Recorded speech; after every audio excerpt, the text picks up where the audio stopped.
আমি আজকে চলে এসেছি মুর্শিদাবাদের সেই বিখ্যাত নার্সারি বেঙ্গল নার্সারি। এখানে আমরা এসে উপস্থিত হয়েছি। আমরা এখানে বেশ কয়েকজন এসেছি। মেহবুব ভাই আছে, খালেদ ভাই আছে, ইনারা কিছু গাছ কিনবেন, তার সঙ্গে আমিও কয়েকটি নেব আর কি। তো মেহবুব ভাই, আপনি কি কি গাছ কিনবেন এখানে?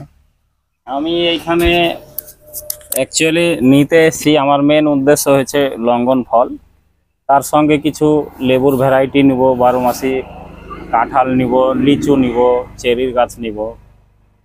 গাছ কেনাকাটা চলছে, গাছগুলোকে নিয়ে এক জায়গায় গুছিয়ে রাখা হচ্ছে। আজকে প্রচণ্ড গরম পড়ছে, যেন মনে হচ্ছে যেন অস্বস্তিকর একটা অবস্থা তৈরি হয়ে গেছে।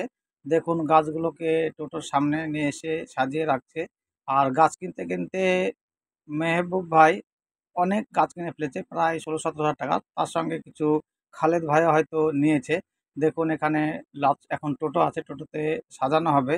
গাছগুলোকে আস্তে আস্তে ঠিক সাজিয়ে ভর্তি করে নেওয়া হবে। চলুন দেখি কি করে ভর্তি করে ওনারা। ও দিতে হবে না, এরকমই থাকবে। হ্যাঁ, এই জায়গাটাই দেওয়া যাবে। হ্যাঁ,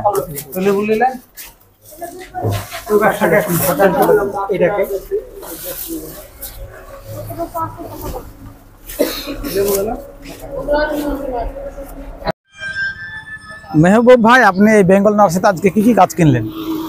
আজকে বেশ কিছু গাছই কিনেছি। তার মধ্যে সব থেকে ভালো কোয়ালিটির গাছ বলতে গেলে লঙ্ঘন ফল আছে, লেবু আছে, কালো আঙ্গুর আছে, মিষ্টি আঙ্গুর, নারিকেল আছে, যেটা অল্প টাইমে নারিকেল হয়, 4-5 বছরে, কেরালার জাত, মানে খাটো নারকেল যেটাকে বলে, খাটো নারকেল যেটাকে বলা হয়, সাদা জাম, কালো জাম, মিট মশলা, গোলমরিচ, লিচু, কামরাঙা, মিষ্টি কামরাঙা এবং আরও বেশ কিছু কোয়ালিটির গাছ নিয়েছি।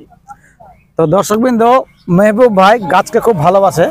তিনার বিভিন্ন রকমের বাগান আছে, ড্রাগন বাগান আছে, কমলা লেবুর বাগান আছে, খেজুরের বাগান আছে। তো গাছ আমাদের সকলেরই ভালোবাসা উচিত। গাছ ছাড়া আমরা বাঁচতেই পারবো না।